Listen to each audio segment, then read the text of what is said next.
akan menyampaikan perkembangan penanganan perkara tindak pidana korupsi terkait pemberian fasilitas pembiayaan invoice financing oleh PT Perusahaan Pengelola Aset Persero, berarti BUMN ya, kepada PT Bintang Abadi Sampurna dalam proyek pengadaan batu bara untuk PT PLN Batubara pada periode tahun 2019 sampai dengan tahun 2020. Penyidik telah melakukan penahanan terhadap tersangka sebagai bagian dari proses penegakan hukum sebelum pelimpahan tahap 2 kepada kejaksaan.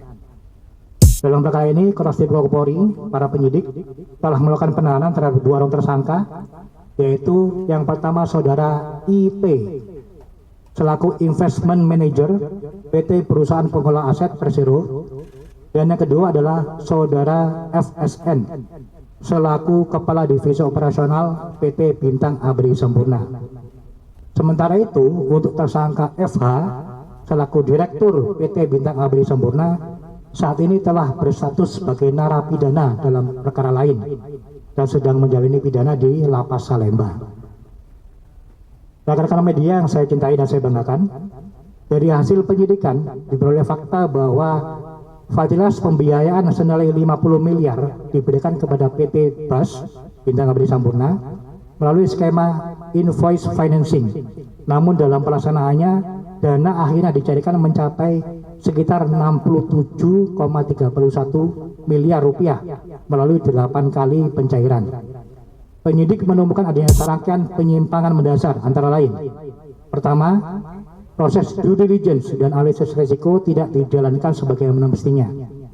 Rekomendasi untuk melaksanakan verifikasi langsung kepada PT PLN Batubara tidak dilaksanakan, padahal hal tersebut merupakan prosedur wajib sesuai SOP internal PT PPA.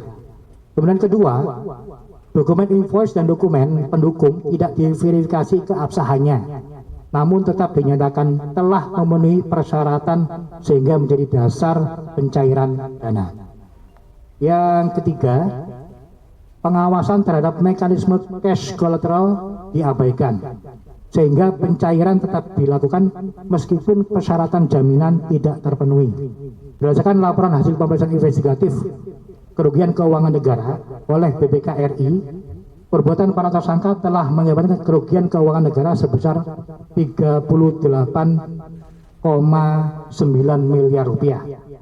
Nilai tersebut merupakan kerugian nyata yang timbul akibat penyimpangan dalam proses pembiayaan dimaksud.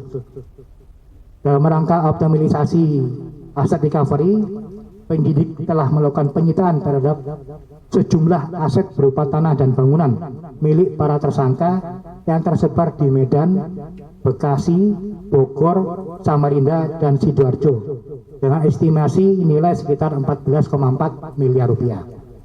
Penyitaan tersebut merupakan bagian dari upaya pemulihan kerugian keuangan negara sebagaimana diamanatkan dalam pemberantasan tindak pidana korupsi.